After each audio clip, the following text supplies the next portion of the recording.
Let them feel the fire that burned inside me. I'm lying under my wife's luxury SUV, fixing a loose exhaust pipe that's been rattling like a skeleton's bones, when a neon pink adult toy falls from the glove compartment and smacks me right in the face. For a moment, I just stare at it. The thing is still vibrating slightly, like it's mocking me. Chili oil from last night's buffalo wings is still caked under my fingernails, and now I'm holding what looks like something from an adult toy store's clearance bin. Well, I muttered to myself, wiping grease off my forehead with the back of my hand. I always wanted more spice in my marriage, just not like this. My name is Jack Morrison, and until 30 seconds ago, I thought my biggest problem was a rattling exhaust pipe. I'm a structural engineer, 42 years old, built like someone who actually works with his hands instead of just pushing papers around. My wife, Sarah, always said I was too practical, too grounded. Apparently, she found someone who wasn't. I slide out from under the SUV and examine the pink monstrosity more closely. It's expensive, the kind of thing that comes with a warranty and user manual. There's a receipt tucked into the glove compartment, too. Passion Palace Adult Boutique, dated 3 days ago. The same day Sarah told me she was working late on the Henderson case. The front door slams and I hear Sarah's heels clicking across the driveway. She's talking to someone on the phone. Her voice that particular pitch of fake sweetness she uses when she's trying to impress someone important. "No, Richard, I can't tonight. Jack's home, and he's been suspicious lately," she's saying as she approaches the garage. Richard. That would be Richard Blackstone, senior partner at her law firm. The same Richard Blackstone who drives a silver Porsche and thinks his crap doesn't stink because he went to Harvard Law. The same Richard Blackstone who's been mentoring my wife for the past 6 months. I pocket the pink toy and grab my toolbox, pretending to be absorbed in my work as Sarah rounds the corner. "Oh, you're still out here," she says, ending her call abruptly. "I thought you'd be done by now." Sarah Morrison, formerly Sarah Chen before she took my name, is what people call strikingly beautiful. Tall, elegant, with the kind of sharp intelligence that can cut glass. She's wearing a black business suit that probably costs more than most people's car payments, and her hair is pulled back in a perfect bun that somehow makes her look both professional and untouchable. "Just finishing up," I tell her, not looking up from my toolbox. "Found some interesting things while I was working." She freezes for just a second, so brief that most people would miss it. But I've been married to Sarah for 15 years. I know all her tells. "Oh, like what?" I hold up a rusty bolt. This was completely loose. Could have caused real problems if I hadn't caught it. The relief on her face is almost comical. "Well, good thing you're so thorough." "Yeah," I say, standing up and wiping my hands on a rag. "I'm very thorough. Sometimes I find things I'm not even looking for." That night, after Sarah goes to bed early claiming she has a headache, I sit in my workshop in the basement, staring at the pink toy and thinking. I've always been a problem solver. It's what made me good at engineering. You identify the weak points in a structure, figure out what's causing the stress, and then you either reinforce it or tear it down and start over. My marriage, apparently, has some serious structural damage. I could confront Sarah directly, but that's not really my style. I prefer a more methodical approach. Besides, I want to know exactly what I'm dealing with before I make any moves. The next morning, Sarah leaves for work early, claiming she has a breakfast meeting with a client. I wait exactly 10 minutes after her car disappears down the street. Then, I head to my own office. Morrison Structural Engineering isn't fancy, just a converted warehouse near the docks where I work with a crew of 6 guys who've been with me for years. These are good men, the kind who show up early, work hard, and don't BS around when there's a job to be done. "You look like heck, boss," says Tommy Kowalski, my foreman. Tommy's a big guy with hands like ham hocks and a heart bigger than his biceps. He's been with me since I started the business 8 years ago. "Rough night," I tell him, pouring coffee from the pot that's been brewing since 5 a.m. "Sarah giving you trouble?" Tommy's never been subtle, but he's got good instincts. The whole crew knows Sarah thinks she's too good for them. She makes it pretty obvious whenever she shows up at company functions. "Something like that," I say. "Listen, I need you guys to handle the Riverside project today. I've got some personal business to take care of." "You got it, boss. Everything okay?" "It will be," I tell him, and I mean it. My first stop is Passion Palace Adult Boutique. It's in a strip mall on the other side of town, wedged between a dry cleaner and a place that sells discount mattresses. The kind of place you don't go to unless you're really looking for something specific. The clerk is a bored-looking kid with purple hair and enough piercings to set off a metal detector. He perks up when I show him the receipt. Oh, yeah, I remember this sale, he says, grinning. Lady came in with her boyfriend. Real fancy types, you know? She was super embarrassed, but he was all confident, talking about enhancing their experience and crap like that. Can you describe them? Sure. She was Asian, really pretty, dressed like a lawyer or something. He was older, silver hair, driving some kind of expensive sports car. They bought the deluxe package, toy, oils, the works. I thank the kid and leave, my suspicions confirmed. But confirmation isn't enough. I need evidence and I need a plan. My next stop is Murphy's Marina, where my best friend Danny Murphy runs a boat repair business. Danny's an ex-cop who left the force after 20 years because he got tired of the politics. Now he fixes boats and gives advice to people like me who find themselves in complicated situations. Let me guess, Danny says when he sees my face. Sarah's cheating. How'd you know? Because you look like I did when I found out about Linda. Danny's ex-wife ran off with a pharmaceutical sales rep 5 years ago. The question is, what are you going to do about it? I tell him about the toy, the receipt, the phone conversation I overheard. Danny listens without interrupting, occasionally nodding or making small grunting sounds. So what's your plan? He asks when I'm finished. I'm working on it, I tell him, but I want to hit them where it hurts, make them pay for making a fool out of me. Just be smart about it, Jack. Don't do anything that'll land you in jail or cost you your business. Don't worry, I say. I'm an engineer. I believe in precision. That evening, I'm in my workshop, carefully preparing my first counterstrike. I've got a bottle of my homemade chili oil, the stuff I make with ghost peppers and Carolina Reapers that's hot enough to strip paint. I call it Heckfire, and it's won 3 local chili contests. The pink toy sits on my workbench like evidence in a crime lab. I'm wearing latex gloves as I carefully coat the entire surface with a thin layer of Heckfire. The oil is clear, so it won't be visible, but it packs enough heat to make someone think they're literally on fire. I'm just finishing up when I hear Sarah's car in the driveway. I quickly clean up my workspace and head upstairs, arriving in the kitchen just as she walks through the door. How was work? I ask, like I have every night for 15 years. Exhausting, she says, not meeting my eyes. Richard had me working on this new case until almost 9. I barely had time to grab dinner. Richard's really been keeping you busy lately. He's preparing me for partnership, she says defensively. This is important for my career, Jack. I thought you understood that. Oh, I understand perfectly, I tell her. You're working very closely with Richard. Getting hands-on experience. She gives me a sharp look, but I keep my expression neutral. After 15 years of marriage, I've learned to hide my thoughts when necessary. The next morning, Sarah leaves early again. Another breakfast meeting, she says, kissing me on the cheek like Judas kissing Christ. I wait 30 minutes, then drive to the downtown area where Sarah's law firm is located. I park across the street from the Marriott Hotel and wait. Sure enough, at 11:30 a.m., I see Sarah's SUV pull into the hotel parking garage. 10 minutes later, a silver Porsche follows. They think they're being clever, meeting at a hotel instead of his apartment or her office. But they're creatures of habit, and habits make people predictable. I wait another hour. Then I see them both emerge from the hotel elevator, looking flushed and disheveled. Richard Blackstone is exactly what I expected. Silver-haired, expensive suit, the kind of arrogant smile that comes from never having to face real consequences for anything. They're walking toward Sarah's SUV when it happens. Sarah opens the glove compartment to grab something, probably the toy they've been using for their little rendezvous. A few seconds later, she lets out a scream that could wake the dead. Oh God! Oh God! It burns! Richard rushes to help her and apparently gets some of the oil on his hands because he starts screaming too. They're both dancing around the parking garage like their clothes are on fire. Sarah trying to wash her hands with a bottle of water, Richard frantically wiping his hands on his expensive suit jacket. From my vantage point across the street, I can see everything perfectly. Sarah is crying. Richard is cursing loud enough that I can hear him through my closed windows, and they're both in obvious agony. I pull out my phone and start recording. After about 10 minutes of chaos, they manage to get themselves somewhat under control.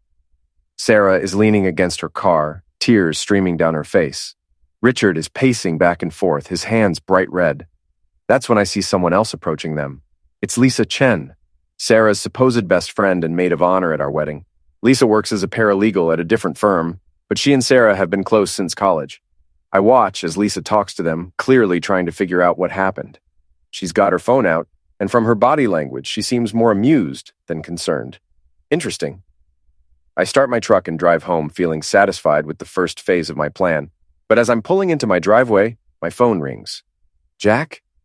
It's Sarah, and her voice is strained. I need to go to the emergency room. I had an allergic reaction to something at work. What happened? I ask, putting just the right amount of concern in my voice. I don't know. My hands are burning, and I can't make it stop. Can you meet me at General Hospital? Of course, I tell her. I'll be right there. At the hospital, I play the concerned husband perfectly. Sarah's hands are bandaged, and she's been given pain medication and antihistamines. The doctor explains that she came into contact with some kind of severe irritant, possibly capsaicin from hot peppers. Any idea how that could have happened? The doctor asks. Sarah shakes her head, but I notice she won't look at me directly. Weird, I say. We don't really eat spicy food at home. Sarah can't handle anything hotter than black pepper. The doctor nods and makes some notes. Well, the irritation should subside in a day or two. Just keep the area clean and dry and use the cream we prescribed. On the drive home, Sarah is quiet. Finally, she speaks. Jack, I need to tell you something. My heart rate picks up, but I keep my voice steady. What's that? I've been having lunch meetings with Richard Blackstone about the partnership opportunity.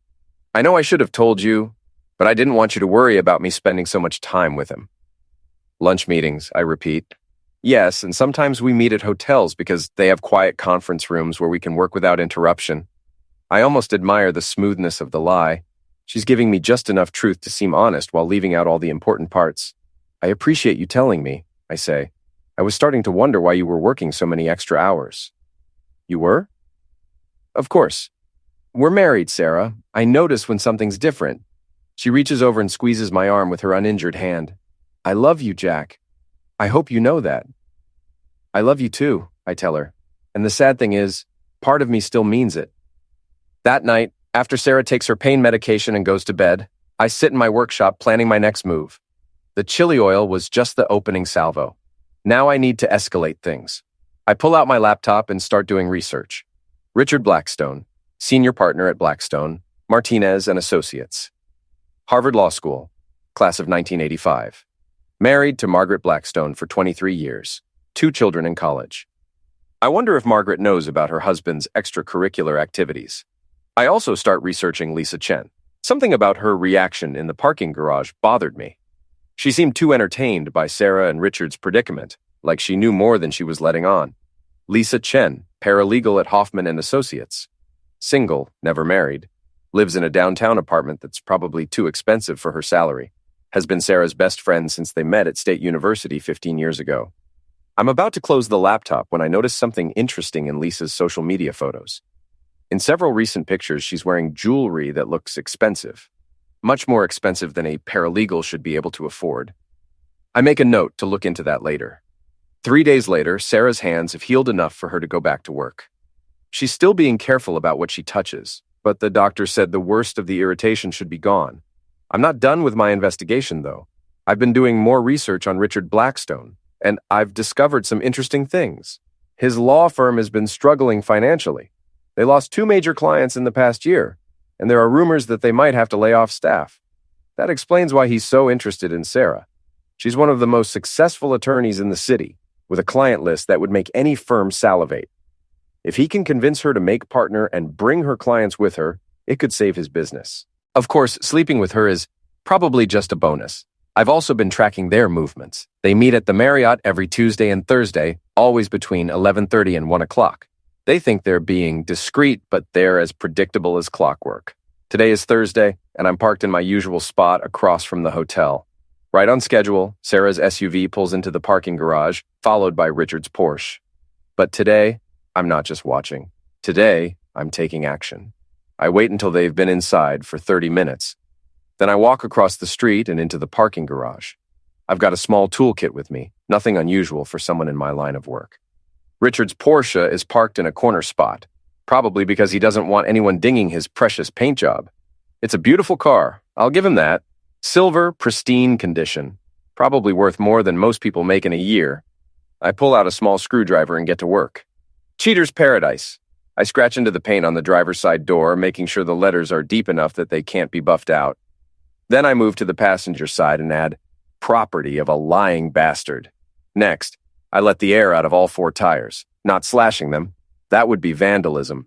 Just removing the valve caps and pressing the stems until they're completely flat. For my final touch, I open the hood and dump a can of sardines into the air intake for the air conditioning system. The smell won't be noticeable immediately, but in a few days, when those fish start to rot in the heat, his car is going to smell like a dumpster behind a seafood restaurant. I'm just closing the hood when I hear footsteps behind me. Well, look what we have here. I turn around to see Lisa Chen standing about 10 feet away, her phone in her hand. She's got a big smile on her face, like she just won the lottery. Lisa, I say calmly, what brings you here? I could ask you the same question, she says, looking at Richard's vandalized car. But I think it's pretty obvious. I don't know what you mean, she laughs. Come on, Jack, I'm not stupid. You found out about Sarah and Richard, and now you're getting your revenge. I study her face carefully. There's something in her expression that doesn't quite fit, a kind of satisfaction that goes beyond just catching me in the act. How long have you known? I ask. About the affair? Months. Sarah tells me everything. Well, she thinks she does. And you didn't think to mention it to me? Lisa shrugs. Not my business. Besides, I figured you'd find out eventually. You're smarter than Sarah gives you credit for. What's that supposed to mean? She thinks you're just some blue-collar guy who got lucky when she married you. She doesn't realize that you're actually pretty clever when you want to be. I'm not sure if that's a compliment or an insult, but before I can respond, Lisa continues. The question is, what are you going to do now? I mean, besides vandalizing cars. I'm still working on that. Well, when you figure it out, let me know. I might be able to help. Why would you want to help me? Lisa's smile turns cold. Let's just say that Sarah and I have some unfinished business. Before I can ask what she means, she turns and walks away, leaving me standing next to Richard's ruined car with more questions than answers. I finish my work quickly and head back to my truck. As I'm driving home, I can't shake the feeling that Lisa Chen knows more about the situation than she's letting on. The way she talked about Sarah, the expensive jewelry, the satisfaction on her face when she saw what I'd done to Richard's car, it all adds up to something, but I can't quite figure out what. That evening, Sarah comes home in a foul mood. You won't believe what happened today, she says, throwing her purse down on the kitchen counter. What's that? Someone vandalized Richard's car right there in the hotel parking garage. Scratched profanity into the paint, flattened all his tires. It's going to cost thousands to fix. That's terrible, I say, trying to look appropriately shocked. Any idea who would do something like that? The police think it might be random vandalism, but Richard thinks it was targeted. He's been getting some threats from a client who wasn't happy with how a case turned out. Threats? Nothing serious, Sarah says quickly. Just angry phone calls and emails, but still, it's unsettling. I can imagine. Did they catch whoever did it? No, but there are security cameras in the garage. The police are reviewing the footage. My blood runs cold. I hadn't thought about security cameras. I'm sure they'll figure it out, I say, hoping my voice sounds normal. That night, I lie awake wondering if I've made a mistake. If there's clear footage of me vandalizing Richard's car, I could be facing criminal charges. Worse, Sarah would know for certain that I'm onto her affair. But the next morning, nothing happens. No police at my door, no angry phone calls from lawyers. Either the cameras didn't catch me or Lisa Chen was right about me being smarter than people give me credit for. 3 days later, I get my answer. Danny Murphy calls me at work. You need to see this, he says. 20 minutes later, I'm at Murphy's Marina, and Danny is showing me something on his computer. My buddy at the police department sent me this, he says. Figured you might be interested. It's security footage from the hotel parking garage, and it clearly shows someone vandalizing Richard's car. But the person in the video is wearing a baseball cap pulled low and a jacket that obscures their face and body shape. You can't tell if it's a man or a woman, let alone identify specific features. Professional job, Danny says. Whoever did this knew exactly where the cameras were and how to avoid them. Lucky for them, I say. Yeah, Danny agrees. Real lucky. But as I watch the footage again, I notice something that makes my stomach drop. The person in the video is wearing gloves, the same type of latex gloves I use in my workshop, and when they bend over to let the air out of the tires, I can see a small tear in the jacket that looks exactly like a tear in my old work jacket. Someone else was in that parking garage that day. Someone who wanted Richard's car vandalized but didn't want me to get caught for it. Someone who knew exactly what I was planning to do. The realization that someone else was involved in vandalizing Richard's car keeps me awake for 3 straight nights. I keep replaying my conversation with Lisa Chen, looking for clues about what she really knows and what her agenda might be. On Friday morning, I decide to do some more digging. I drive to the office building where Lisa works as a paralegal. Hoffman and Associates occupies the entire 15th floor of a downtown high-rise, and from what I can see through the glass doors, it's a much more upscale operation than I expected. I wait in the lobby coffee shop until I see Lisa emerge from the elevator bank. She's dressed in an expensive-looking suit and carrying a designer handbag that probably costs more than my truck payment. "Jack," she says when she spots me. "What a surprise! What brings you downtown?" "I had a meeting with a client," I lie.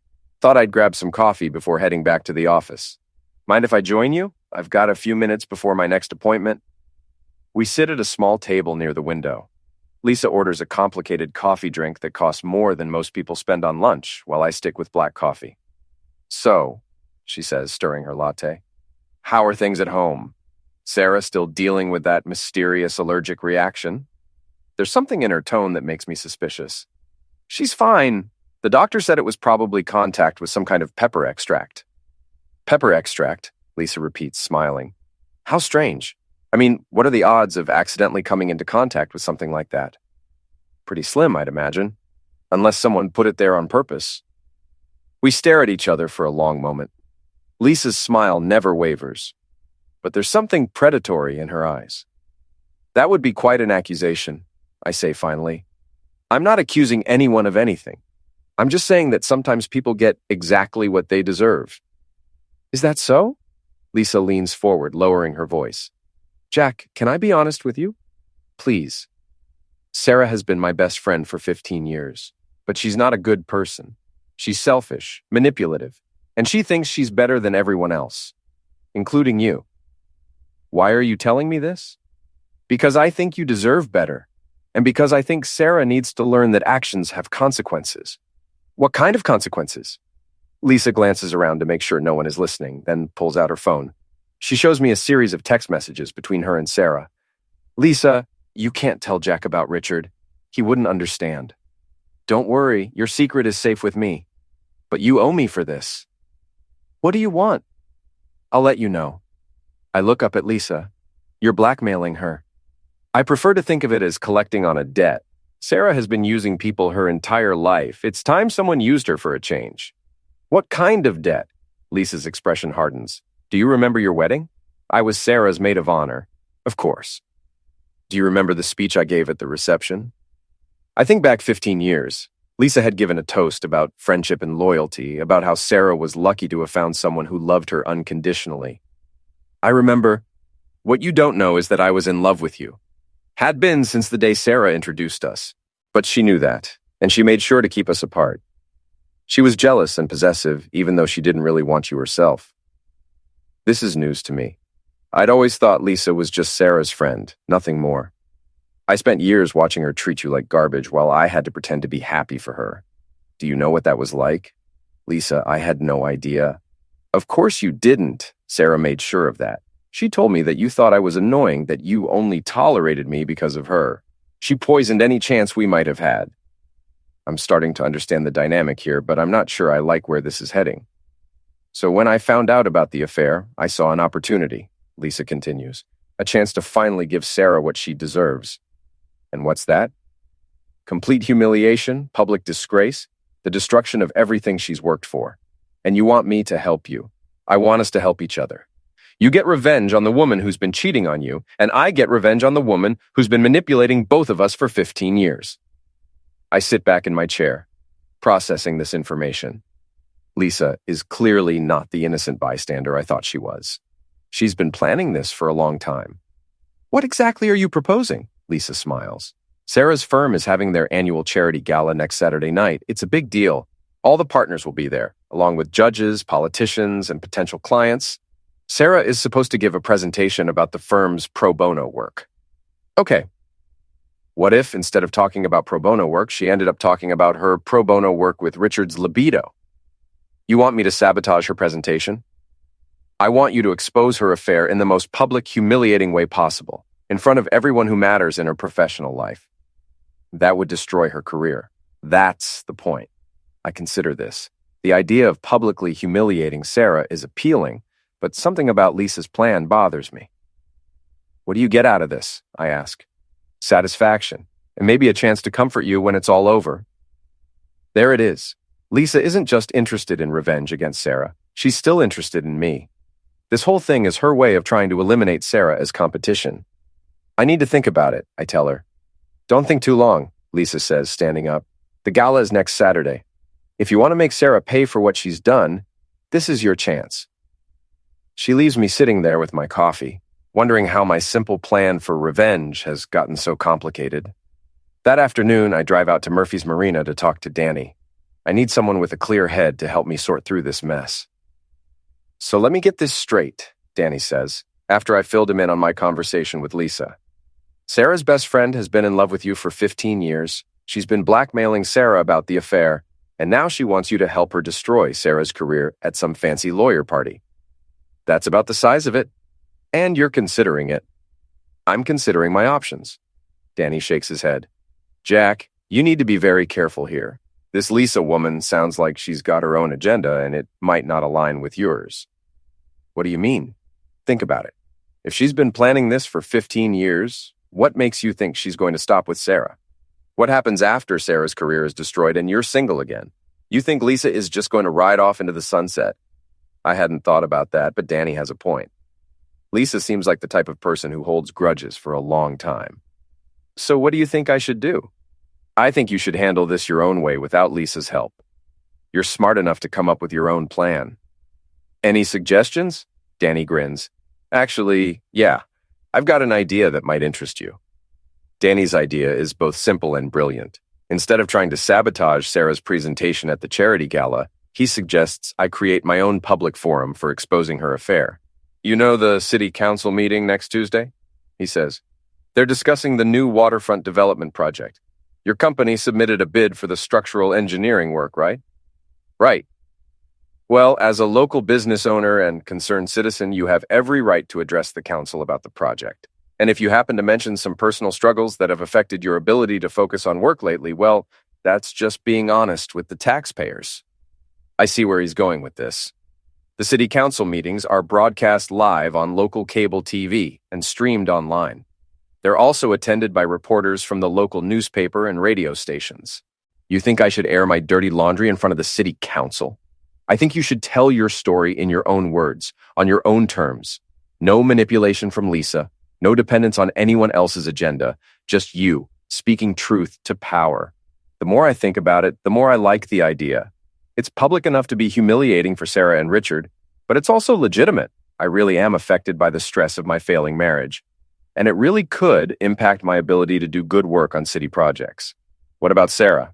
She'll be blindsided. Good. She blindsided you when she started screwing her boss. Danny has a point. Sarah certainly didn't consider my feelings when she decided to have an affair. Over the weekend, I work on my presentation for the city council meeting. I write and rewrite it several times, trying to find the right balance between personal revelation and professional concern. Meanwhile, Sarah is busy preparing for the charity gala. She's bought a new dress, made appointments at the salon, and has been practicing her presentation in front of the bathroom mirror.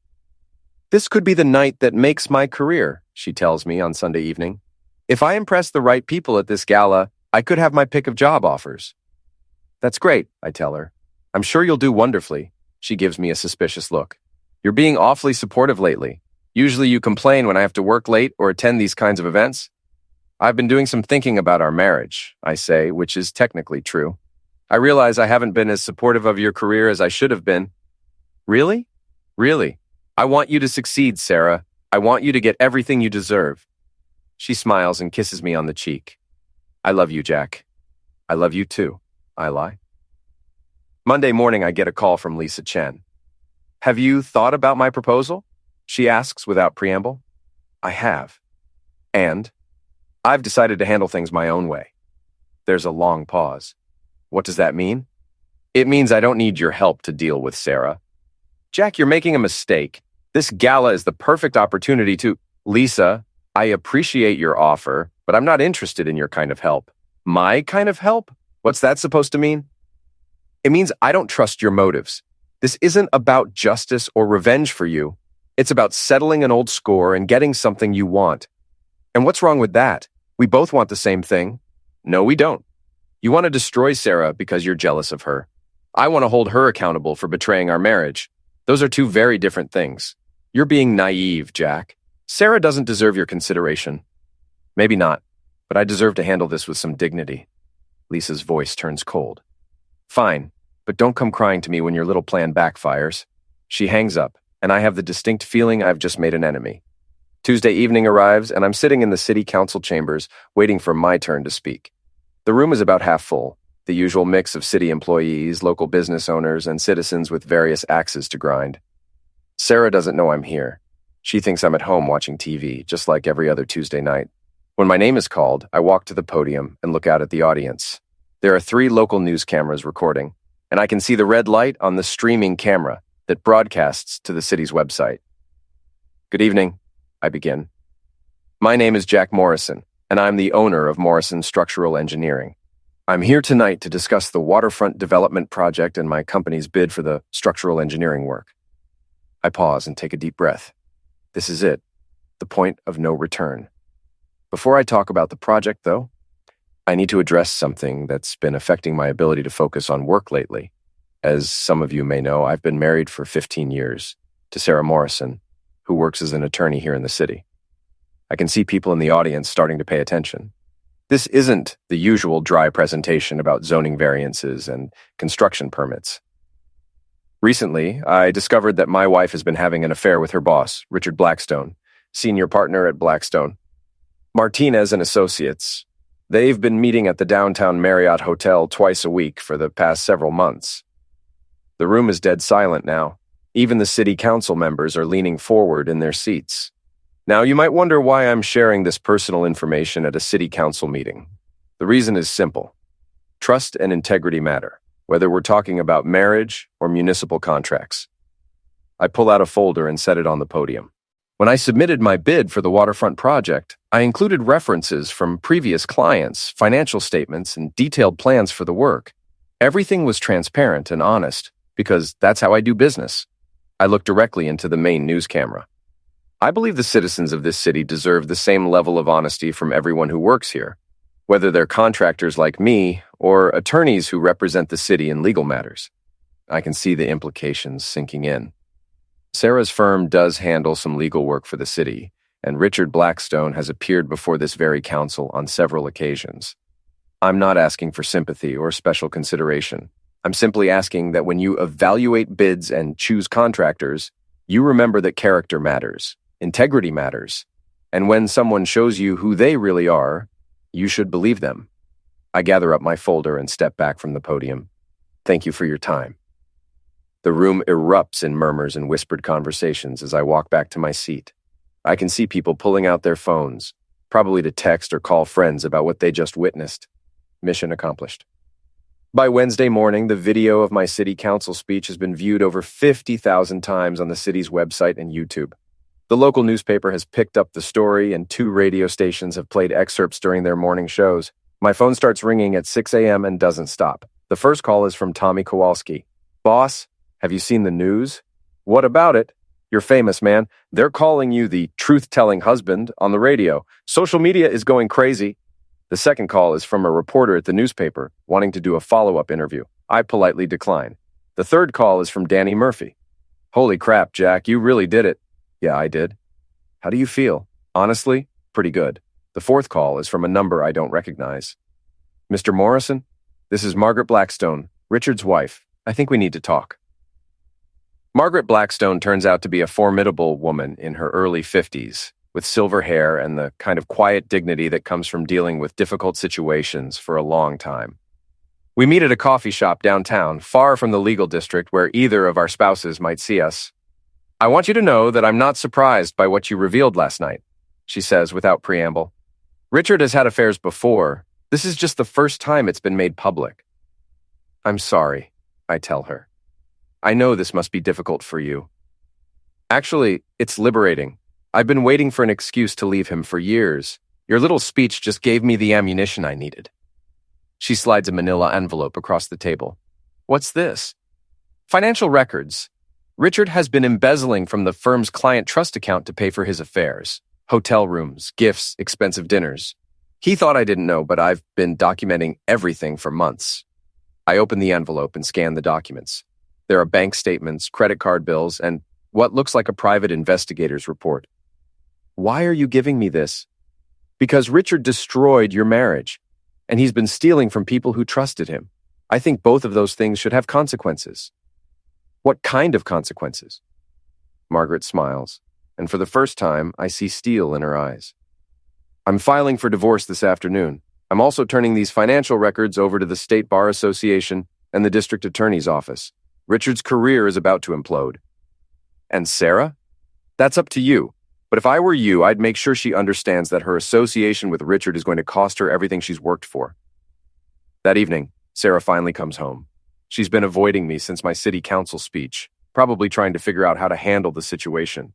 She looks exhausted and defeated. Her perfect hair is disheveled, her makeup is smudged, and her expensive suit looks like she's been wearing it for days.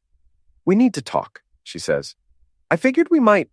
We sit in the living room, facing each other across the coffee table like negotiators in a hostage situation. How long have you known? She asks. About the affair? A couple of weeks? About what kind of person you really are? Apparently not long enough. She flinches at that, but doesn't deny it. I never meant for this to happen, Jack. It just evolved. Into what? Love? Or just convenient love with your boss? It's not like that. Then what is it like, Sarah? Help me understand how my wife of 15 years ends up screwing another man in hotel rooms twice a week. She starts to cry, but I don't feel any sympathy. Those tears are for herself, not for me or our marriage. Richard made me feel important, she says, like I was more than just a small-town lawyer married to a contractor. I'm not a contractor. I'm a structural engineer with a successful business. You know what I mean? No, I don't. Explain it to me. She wipes her eyes and looks at me directly for the first time in weeks. I felt trapped, Jack, like I was living someone else's life. Richard offered me a partnership, a chance to work on important cases, to be somebody. And you couldn't be somebody while married to me? It's not that simple. It is that simple. You made a choice. You chose Richard over me, and you chose to lie about it instead of having the courage to end our marriage first. I was going to tell you. After I made partner, I was going to ask for a divorce. How generous of you. We sit in silence for a few minutes. Finally, Sarah speaks again. What happens now? Now you pack your things and get out of my house. Jack, please. Can't we try to work this out? Work what out? The lying, the cheating, the complete disrespect for our marriage? People make mistakes. This wasn't a mistake, Sarah. This was a choice you made over and over again for months. Every time you met him at that hotel, every time you lied to me about working late, every time you came home and pretended to be my loving wife, those were all choices. She starts crying harder, but I'm done being moved by her tears. You have until Friday to get your things and find somewhere else to live. After that, you'll be hearing from my attorney. What about the house? What about it? We bought it together. I have a right. You gave up your rights when you decided to sleep with your boss. The house is in my name, bought with my money, and you're not getting a penny of it. You can't do that. Watch me. Sarah stares at me like she's seeing me for the first time. I don't know who you are anymore, she says. I'm the same person I've always been. You just never bothered to pay attention. She goes upstairs to pack, and I pour myself a drink. Tomorrow, I'll call a divorce attorney. Next week, I'll start putting my life back together. But tonight, for the first time in months, I feel like myself again. Friday afternoon, Sarah is loading the last of her belongings into a rental truck when Lisa Chen pulls up in her expensive car. I'm watching from the workshop window as they have what appears to be a heated conversation in the driveway. Sarah is gesturing angrily, and Lisa looks like she's enjoying every minute of it. After a few minutes, Lisa walks over to the workshop and knocks on the door. Hello, Jack. Lisa, I hear you and Sarah are getting divorced. News travels fast. Faster when you announce it on the live television. She smiles, but there's no warmth in it. I have to admit, I'm impressed. Your little speech was much more effective than anything I had planned. Good for you. There's just one problem. What's that? Sarah is blaming me for your finding out about the affair. She thinks I told you about it deliberately. Didn't you? Lisa's smile falters slightly. Not directly, but I may have encouraged you to look more closely at her behavior by leaving that adult toy where I'd find it, among other things. So I was right. Lisa had been manipulating the situation from the beginning. What do you want, Lisa? I want you to tell Sarah that I had nothing to do with exposing her affair, that you figured it out on your own. Why would I do that? Because if you don't, I'm going to tell everyone that you've been stalking Sarah and Richard, that you vandalized Richard's car and have been harassing them for weeks. You don't have any proof of that. I have the security footage from the hotel parking garage. The real footage, not the edited version the police saw. My blood runs cold. What are you talking about? I work for a law firm, Jack. We have connections with security companies all over the city. It wasn't hard to get the original footage before it was officially processed. She pulls out her phone and shows me a video. It's clearly me in the parking garage vandalizing Richard's car. My face is visible, my license plate is visible, everything. You set me up. I gave you the opportunity to do what you wanted to do anyway. The fact that I was prepared for the consequences just shows that I'm better at planning than you are. What do you want? I told you, I want you to clear my name with Sarah.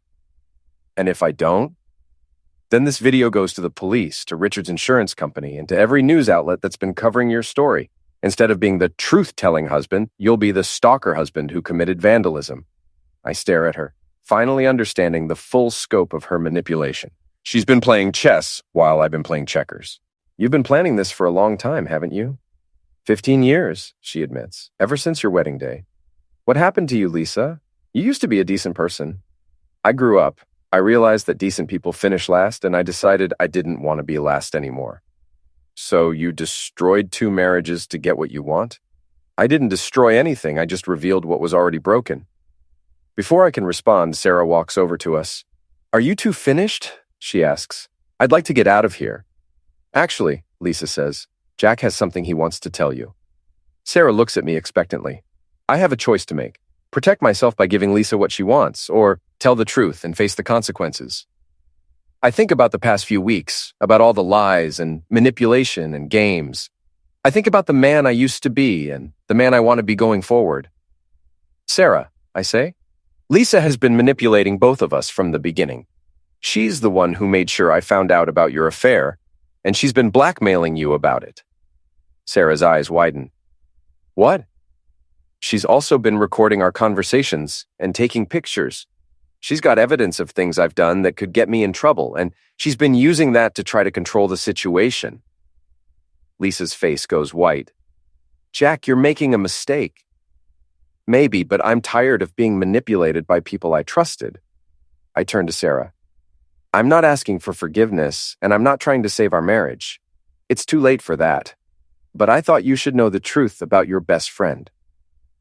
Sarah looks back and forth between Lisa and me, processing this information. Is this true? She asks Lisa. Sarah, you have to understand. Is it true? Lisa straightens her shoulders and lifts her chin defiantly. Yes, it's true. And I'd do it again. You've been using people your entire life, Sarah. You used Jack for financial security. You used Richard for career advancement. And you used me as your emotional support system while giving nothing back. That's not. It is true, and you know it. You're selfish, manipulative, and you think the world owes you something. Well, guess what? The bill just came due. Sarah turns to me. And you? What's your excuse for going along with her games? I don't have one, I tell her honestly. I was angry and hurt, and I wanted revenge. Lisa offered me a way to get it, and I took it. So you're both as bad as each other. Maybe, but at least I'm being honest about it now. Sarah shakes her head in disgust. I can't believe I wasted 15 years of my life with you people. She gets in her car and drives away without another word. Lisa and I stand in my driveway, watching her disappear around the corner. Well, Lisa says finally, I hope you're satisfied. You just threw away your only chance at avoiding criminal charges. Maybe, but I feel better than I have in weeks. You won't feel better when you're in jail. We'll see. Lisa gets in her car and leaves, but not before giving me a look that promises this isn't over. I go back into my house, not our house anymore, and pour myself a drink. Tomorrow, I'll deal with whatever consequences come from my choices. Tonight, I'm just going to sit in my own living room and enjoy the silence. For the first time in months, I'm not angry. I'm not plotting revenge or trying to figure out who's lying to me. I'm just free. My phone rings. It's Danny Murphy. Hey, Jack, I just heard Sarah moved out. How are you holding up? Better than expected, actually.